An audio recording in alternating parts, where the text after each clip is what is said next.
Tying a fly passes the time because when you're not in the water, you're preparing for the next big catch. It was always a happy, fun place, and it's still the same today. These fishermen meet once a week to talk about the one that got away and what's going on here at Bennett Springs State Park. So it's kind of a hush-hush deal, and they're not letting anybody know. We'd really like to know, what's going on. It's sickening to drive over there, such a beautiful part of the state, and look at it the way it is now. Same with Jack Glendenning. He owns nearby Sand Spring Resort. It does look like a bomb went off, and it's looked like that for almost 2 years now. I mean, I want to know what's going on. That's a lot. How many millions? 40. Yeah.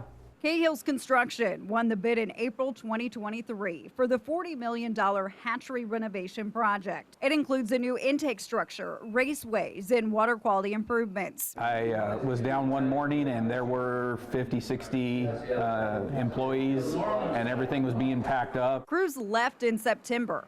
What happened? We filed what's called a Freedom of Information Act request. On Your Side obtained state records that show the Missouri Department of Conservation terminated the contract with Cahill's this fall. According to MDC, there are pages of construction problems, improper measurements, defects in materials and workmanship, incorrectly installed rebar, and what's called solids settling basin walls. If something wasn't right in the basin and stuff, things could move and shift later, bust, and they'll be reworking their same work, so they want it right to start with. If it's a basin to hold water and they're not comfortable with how it was built, then it's going to leak. MDC required Cahill's to remove the defective walls. And it said Cahill's must bear the cost of defective and rejected work and materials. I'm an old shop teacher, and every time I go across the bridge, I look over there and I'm going, that can't be right. Cahill's attorney told MDC they got another professional opinion,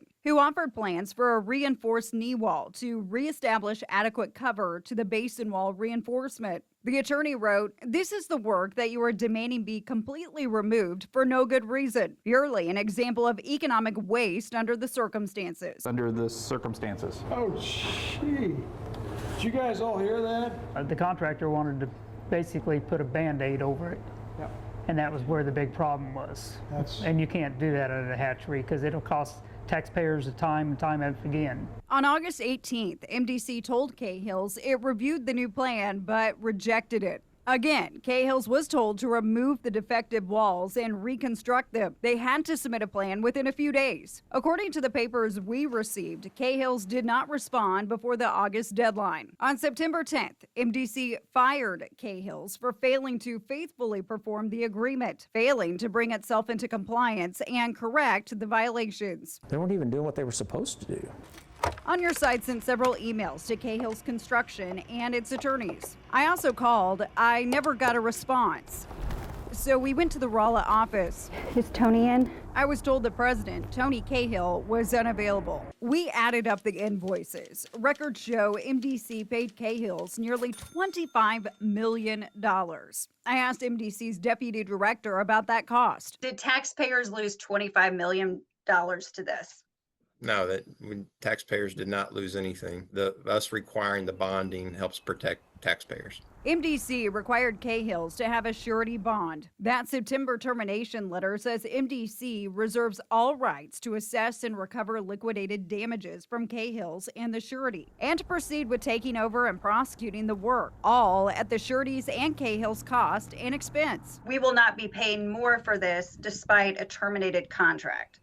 Now, there might be some contingencies and some changes, but that would be part of the new contract with Crossland if we're able to get there with them.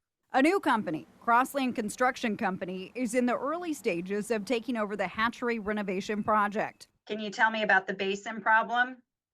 At this point, I'm going to defer that until we can finalize a contract with Crossland. So now the question is, when will this project get done? The short answer? We don't know. Crews have to finish their assessment, agree on a new contract, and then we might have a new timeline. We just ask folks to be patient and understanding as we develop a new contract. Our regular diehard Bennett Spring fishermen are coming to Bennett Spring no matter what. Once an official contract is signed, along with that completion date, we'll let you know. We'll also continue to follow up on the money to see if Cahill's pays for the new walls or not.